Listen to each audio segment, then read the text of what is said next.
Alors, le Chok l'Israël ce matin, Bezrat Hashem, la Gemara Sanhedrin 21b, le Nishmat Aisha Simcha Bat Rachel.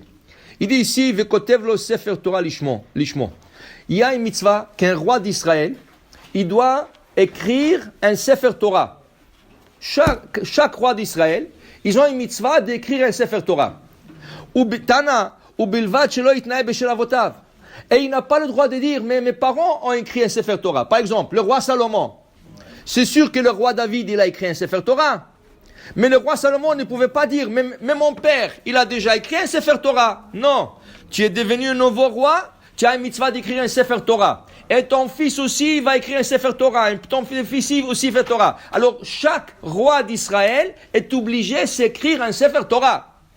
Il dit, Amar Rava, ואף על פי שהניחו לו אבותיו לאדם ספר תורה, מצווה לכתוב משלו, שנאמר, ועתה כתבו לכם את השירה. De là, la Gemara, Rava, il apprend une halakha. C'est pourquoi la mitzvah a été donnée comme ça? Pour t'enseigner, pas seulement le roi d'Israël, toi-même. Même si tes parents ont offert à la synagogue un Sefer Torah, offre toi-même un Sefer Torah à la synagogue. Okay? Ça veut dire que tes parents ont offert un Sefer Torah au nom de leurs parents. Toi, offre-le au nom de tes parents. Si tu permets. C'est ça. C'est ça. Alors il dit ici que chacun, il doit écrire un Sefer Torah. Pourquoi? Écrire un Sefer Torah est la 613e mitzvah de la Torah. Comme Rava, il emmène ici le verset Ve'ata kitvu lachem et ashira azot. Écrivez-vous cette chanson. Chanson, ça parle de la Torah. C'est la 613e mitzvah et la dernière de la Torah que chaque juif doit s'écrire un Sefer Torah. Et c'est pour ça, quand on inaugure un Sefer Torah, les gens viennent écrire des lettres.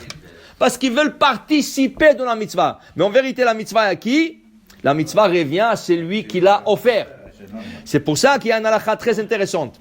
Quand tu as fait un Sefer Torah à une synagogue, il ne faut pas leur donner cadeau. Si tu as donné cadeau, tu as perdu la mitzvah. Parce que tu leur prêtes. Tu dis, je vous le prête. Le jour que je déménagerai, ou les enfants voudront prendre le Sefer Torah, ou j'irai en voyage et j'aurai besoin d'un Sefer Torah, ou j'ouvre une synagogue et j'aurai besoin d'un Sefer Torah, je le reprendrai. Alors tu fais un contrat, parce qu'après il y aura des problèmes. Non, tu nous as donné, non. Tu fais un contrat, et tu écris dans le contrat, j'ai écrit un Sefer Torah, et ce Sefer Torah, je l'emprunte, ça veut dire je le prête à la synagogue. Et là c'est à toi, c'est à ta famille. Okay? Maintenant il dit ici, dit la Gemara, ite ve'abaye vekotev lo sefer Torah lishmo shelo itnael shelachim melech in idiot lo. Attends une seconde. Dit Abaye, je comprends pas là. Tu es en train de me dire que la Torah a parlé des rois d'Israël. Et la Torah a dit au roi d'Israël, tu dois t'écrire un sefer Torah, même si tes parents ont laissé un sefer Torah. Mais où tu vois ça que chaque juif c'est la même chose? Peut-être la mitzvah a été donnée que pour le roi d'Israël. Comment tu as appris du roi d'Israël que tout le monde doit se le faire cette mitzvah? Alors il lui dit, non, écoute, est-ce que je t'ai emmené le verset Ve'ata kitvu lachem et ashira azot? Alors de quoi parle alors, le roi? Pourquoi on lui a donné une autre mitzvah d'écrire un Sefer Torah? Il est inclus dans tout Am Israël. Non, le roi, il écrit 2 Sefer Torah. Un qu'il donne, offre à la synagogue, et un qui reste chez lui, avec lui.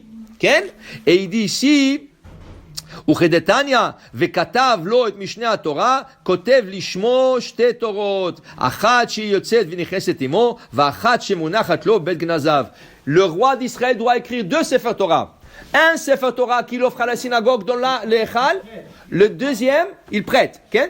Le deuxième, qui sort, il rentre avec lui toute la journée. Toute la journée, le Sefer Torah doit être avec lui.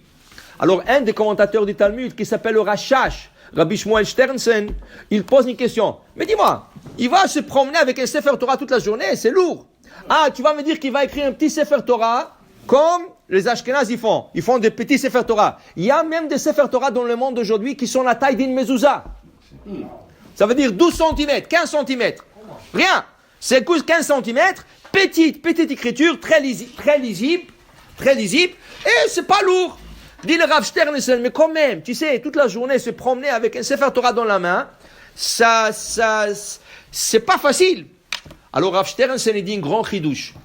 Qu'est-ce qu'il dit? Non. Le deuxième Sefer Torah qu'il écrit, c'est pas un Sefer Torah complet. Le deuxième Sefer Torah, c'est un parchemin. Et sur le parchemin, il y a un morceau de la Torah. Un morceau de la Torah. Quel morceau? Parashat Ki Tetzei. Parashat Ki Tetzei, c'est la paracha où on parle de loi du roi, qui ne peut pas avoir trop de femmes, qui ne peut pas avoir trop de chevaux, pas trop d'argent. Il y a tous les enseignements pour le roi. Ça, c'est la Torah, la deuxième. Et qu'est-ce qu'il fait avec? Il écrit une petite paracha à la taille d'une mezouza et il l'accroche sur son poignet. Et là, la Torah, elle rentre et elle sort avec lui toute la journée. Un petit parchemin à la taille d'une mezouza, c'est pas lourd. C'est commode aussi. C'est attaché sur son poignet. Et là, il peut rentrer et sortir avec toute la journée. Dit la Gemara, mais il y a une place où il ne peut pas rentrer avec le Sefer Torah, ce parchemin, ou la salle de bain. Même si la Torah lui a dit que toute la journée, il doit être accompagné avec ce Sefer Torah. Mais attention, quand tu rentres dans la salle de bain, il faut donner un respect. Même à l'intention. Okay? Maintenant, alors qu'est-ce qu'il fait? Ou il le couvre, ou il l'enlève et il le met de côté. La même chose. Tu as un sidour. Tu as une petite chose de l'amnatseach binginot mizmorshir en forme de la menorah. Tu ne peux pas rentrer dans la salle de bain. Mais si tu le mets dans la poche, tu peux rentrer. Pourquoi? La poche est considérée comme deux couverts. Regardez la mezouza. Elle a deux couverts. Il y a le plastique, il y a le boîtier. Alors chaque objet sacré, quand on veut le respecter, pour qu'il ne soit pas dénigré, on le couvre deux fois. Alors la mezouza, c'est un plastique plus un boîtier. Le petit carnet que tu as avec d'Ivret Torah ou Birkat Amazon ou n'importe Fiat Minha, petit, tu le mets dans la poche. La poche est considérée comme deux couverts et là tu peux rentrer avec de la salle de bain et sortir et il n'y a pas de problème, c'est respectueux envers le Baruch Adonai Le'olam, Amen ve Amen.